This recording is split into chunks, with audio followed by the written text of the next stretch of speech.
ನಮಸ್ಕಾರ ಎಲ್ಲರಿಗೂ. ನನ್ನ ವಿಡಿಯೋ ಫಸ್ಟಿಂದ ಲಾಸ್ಟ್ವರೆಗೂ ನೋಡಿ. ಇವತ್ತು ಹೆಸರುಬೇಳೆ ಪಾಯಸ ಮಾಡ್ತಾಯಿದ್ದೀನಿ, ವರಲಕ್ಷ್ಮಿ ಹಬ್ಬ ಅಲ್ವಾ ಅಂತ. ಹೆಸರುಬೇಳೆ 1 ಕಪ್ಪು, ಕಾಯಿ ಒಂದು ಸ್ವಲ್ಪ, ಏಲಕ್ಕಿ ಕಾಯಿ, ಬೆಲ್ಲ, ಮುದ್ದೆ ಬೆಲ್ಲ ತಂದಿದ್ದೀನಿ. ಅದರಲ್ಲಿ ತುಪ್ಪ, ಹುರ್ಕೊಳ್ಳೋಕ್ಕೆ ಸಾವಿಗೆನ, ಇದು ಸಾವಿಗೆ, ಇಷ್ಟು ಸಾವಿಗೆ ಹಾಕಿದ್ದೀನಿ. ದ್ರಾಕ್ಷಿ ಗೋಡಂಬಿ ನೋಡಿ. ಸಬ್ಸ್ಕ್ರೈಬ್ ಮಾಡಿ ನನ್ನ ವಿಡಿಯೋ ನೋಡಿ.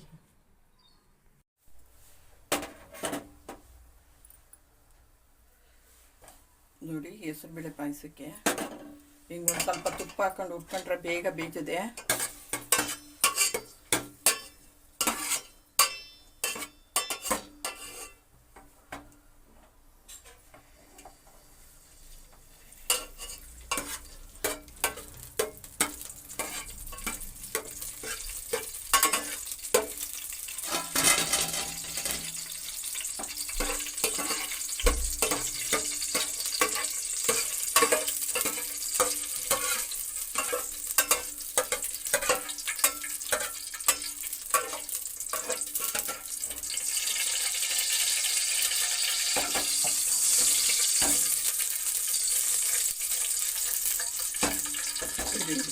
ಬೇಯಬೇಕು ಸ್ವಲ್ಪ. ನೋಡಿ, ಆಗಿದೆ ಇದು ದ್ರಾಕ್ಷಿ ಗೋಡಂಬಿ.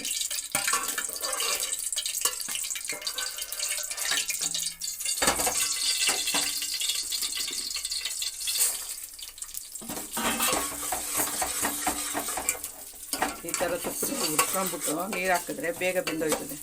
10 ನಿಮಿಷಕ್ಕೆಲ್ಲ.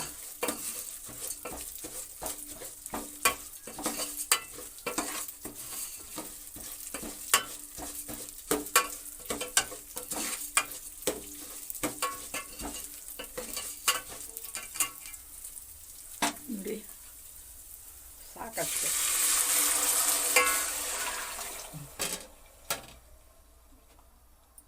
ಬೆಂದ್ಮೇಲೆ ಹೇಳ್ತೀನಿ, ತೋರಿಸಿ.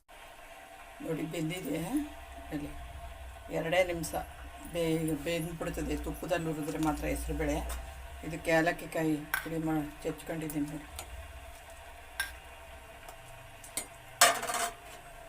ದ್ರಾಕ್ಷಿ ಗೋಡಂಬಿ ಹುರಿದು ಮಡಗಿದ್ನಲ್ಲ, ಬೆಲ್ಲ ಹಾಕ್ತಾಯಿದ್ದೀನಿ ನೋಡಿ. ಸಾವಿಗೆ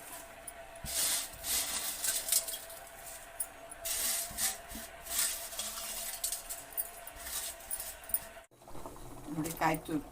ಕಾಯಿ ತುರಿ ಲಾಸ್ಟಲ್ಲಿ ಹಾಕೋದು ನೋಡಿ. ಘಮ ಅಂತ ಇದೆ, ಚೆನ್ನಾಗಿ. ನೋಡಿ ಎಷ್ಟು ಚೆನ್ನಾಗಿದೆ ಅದೇ.